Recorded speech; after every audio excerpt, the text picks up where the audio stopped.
What to do in Thailand in just 48 hours. Hi, my name is Almi and I lived in Thailand for about a year, and I gotta say there's a lot to do and you can do it fast.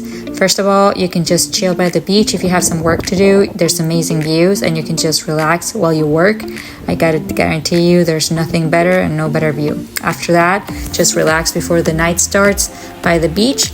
Just take it all in because I'm telling you, these views are worth every single thing. Before the night really kicks off, don't forget to have a few pre-drinks with your friends. Now, before heading out, the first stop in your hostel or your hotel should be a silent disco, which is a shit ton of fun. And don't forget the face paint. Face paint is key in Thailand. You should not forget to wear that. And a few paints on the side as well. Make sure that everybody joins.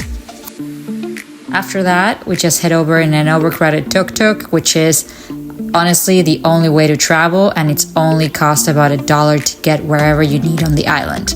It's super fun and there's always a lot of songs there. And after that, we arrived at the half moon party, which is honestly way better than the full moon party. It's in the 15th of every month generally, and it's just the best rave you can have in your life.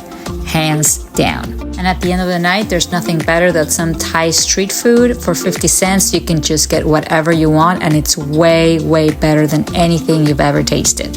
And then the next morning, do yourself a favor and drag yourself to the beach and enjoy some R&R with your friends and relax just with the ocean views.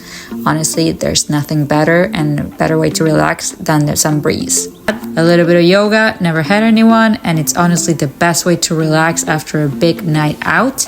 And I can highly recommend all the yoga teachers that are in the area.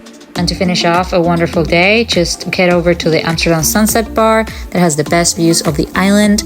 But make sure that you get there before sunset and get there as soon as possible because it gets packed and fast. I hope you enjoyed this video of what you can do in 48 hours in Thailand. And since I lived there for so long, just leave a comment below and let me know what you would like to watch next. Thank you.